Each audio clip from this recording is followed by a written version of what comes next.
सवाल है।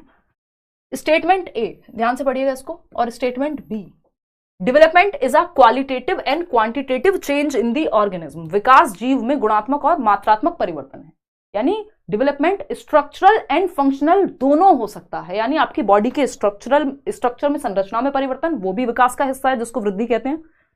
और आपका फंक्शनल चेंजेस, फंक्शनल मतलब क्वालिटेटिव चेंजेस, कि अब आपकी समझ बेहतर हो गई है, अब आपके इमोशंस पर कंट्रोल अच्छा आ गया, हर बात पे रो नहीं देते हैं, या रोते हैं तो खुल के रोते हैं, मतलब आप बेसिकली क्वालिटेटिव गुणात्मक परिवर्तन आ रहे हैं, फंक्शनल चेंजेस, आपके फंक्शन करने की एबिलिटी बेहतर हो गई है पहले से। तो structural and qualitative, structural plus functional, ये दोनों वर्ड याद रखिएगा, पूछे जा सकते हैं। संरचनात्मक और प्रकार्यात्मक, या इसी को कह देते हैं क्वांटिटेटिव और क्वालिटेटिव। क्वांटिटी क्या है? आपकी हाइट का बढ़ना, आपके वेट का बढ़ना, shape, size, proportion, body proportion, ये सब क्वांटिटी या फिजिकल ग्रोथ का हिस्सा है जिसको मेजर किया जा सकता है, मापा जा सकता है।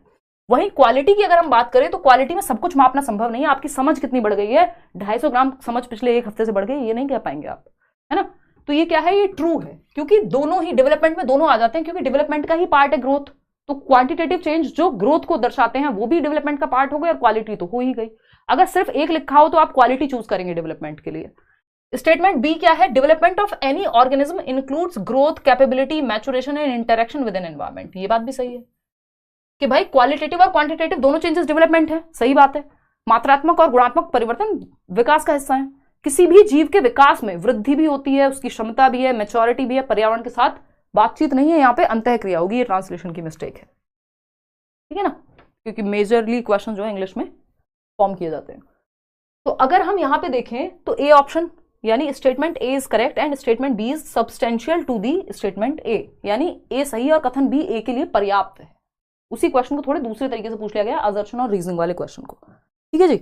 ए option is the right answer. Question number 25 देखिए, स्पीड बढ़ा देते हैं। आइडेंटिफाई द इनकरेक्ट स्टेटमेंट, ध्यान से पढ़िएगा, इसमें आप गलती करेंगे ज्यादातर लोग। Identify the incorrect statement with respect to physical development of child in the end of post childhood, यानी बचपन के बाद या बचपन के अंत में बच्चे के शारीरिक विकास के संबंध में गलत कथन को पहचानना है। पहला ऑप्शन है milk teeth set is replaced by permanent set. दूध के दांत जो हैं वो स्थायी दांतों के साथ रिप्लेस हो जाते हैं, दूध के दांत चले जाते हैं और स्थायी दांत आ जाते हैं उसकी जगह पे। ये बात तो ट्रू है, सही है। हमें गलत चाहिए, इनकरेक्ट चाहिए, नॉट चाहिए। Skill of handcraft will develop, हस्तकला, हाँ कुछ बनाना सीख जाते हैं इस उम्र में बच्चे। 12 साल की बात हो रही है ना, चाइल्डहुड तो पोस्ट चाइल्डहुड जो है, चाइल्डहुड पूरी तरह से खत्म हो गया, यानी अर्ली और लेटर दोनों, तो 12+ ईयर्स की बात हो रही है, 12+। Height of boys is more to that of girls, यानी 12 साल की उम्र में लड़कों की हाइट ज्यादा होती है लड़कियों से। मुझे क्या पता, खुद सोचो। Height of girls is more to, लड़कों से पूछो, इनसे, इनका सारा ध्यान लड़कियों पर रहता है कि 12 साल की उम्र में, है ना। तो देखिएगा एक बार, अगर हम बात करें height of girls is more to that of boys, यानी लड़कियों की लंबाई लड़कों से अधिक होती है। Height of girls is more to that of boys, ये बात ट्रू है। क्यों? क्योंकि girls mature faster than boys. भूल गए थे क्या भाई? लड़कियों में मेच्योरिटी, एडोलसेंस में अगर हम बात कर रहे हैं तो 2 साल का अंतर रहता है। लड़कियों में मेच्योरिटी पहले आ जाती है और लड़कों में थोड़ा सा लेट आएगी, है ना। कुछ लोगों में आती ही नहीं, डिस्पाइट ऑफ नहीं यूज करते हैं, डिस्पाइट जेंडर, ठीक है ना। तो लड़कों की लंबाई लड़कियों से अधिक होती है। ये कहना गलत होगा कि height of boys is more to that of girls, क्योंकि चाइल्डहुड के अंत की बात हो रही है। यही बात अगर हम कहें अडल्टहुड में या एडोलेसेंस के अंत में, तो हो ही जाएगा कि लड़कियों की एवरेज हाइट लड़कियों से ज्यादा होगी। लेकिन at the time of adolescence, या जब एडोलेसेंस या प्यूबर्टी शुरू हो रही है या फिर चाइल्डहुड खत्म हो रहा है जस्ट, तो उस समय पे लड़कियों का जो speed of growth and development है वो ज्यादा होगी, क्योंकि girls mature faster than boys. लगभग 2 साल का अंतर रहता है। अगर प्यूबर्टी हिट कर रही है लड़कों को 14 साल की उम्र में, तो लड़कियों को 12 में कर जाएगी, या लड़कों को 12 साल में तो लड़कियों को 10 में कर जाएगी। क्वेश्चन नंबर 26 देखिएगा। द पर्सन, इवन जन्म के समय भी लड़कियां ज्यादा मैच्योर होती हैं कुछ हफ्तों से लड़कों से। The person perceives things in their real perspective than they have dash maturity. व्यक्ति चीजों को उनके वास्तविक परिप्रेक्ष्य में यदि देख पाता है तो उनके पास डैश परिपक्वता है। बताइएगा, सोशल मैच्योरिटी है अगर सही पर्सपेक्टिव कहां बनता है? समाज में लोग बनाएंगे और लोगों के दिमाग में बनेगा। तो ये तो कहना गलत होगा। बिहेवियर में ये भी तो दिमाग से ही आएगा, मॉरल नहीं। क्या होगा यहां पे? क्योंकि कॉग्निटिव तो है ही नहीं तो दिमाग में बनता है ना।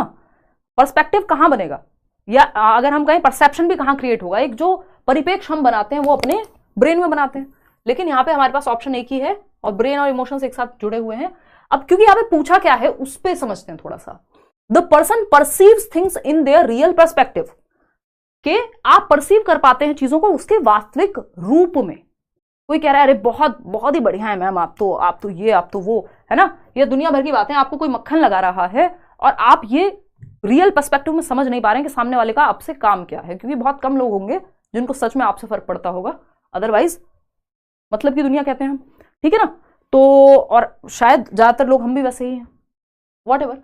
तो यहां पे मतलब क्या हुआ कि आप परसीव कर रहे हैं रियल पर्सपेक्टिव में कि भाई जितना आपको मतलब फ्रॉड में ऐसी बहुत सारी चीजें होती हैं, अच्छी अच्छी बातें आपसे कही जाती हैं। वो याद कीजिए, बहुत कॉमन फ्रॉड है एक फोन वाला, कि लोगों को फोन किया जाता है और कहा जाता है कि आपके पास एक पिन आया होगा, ये है वो है, तो बड़े वो सॉफ्टली बात करेंगे। अगर आप रियलिस्टिक वे में नहीं परसीव करेंगे तो गड़बड़ हो जाएगी। अगर आप इमोशन में बह जाएंगे, हाँ जी ठीक है मैं बता देता हूँ, या मेरी तो लॉटरी लगी, इतना पैसा आएगा मेरे अकाउंट में, ये ओटीपी बता देता हूँ या बता देती हूँ, तो इसका मतलब आप इमोशनल मैच्योरिटी अभी अचीव नहीं कर पाए।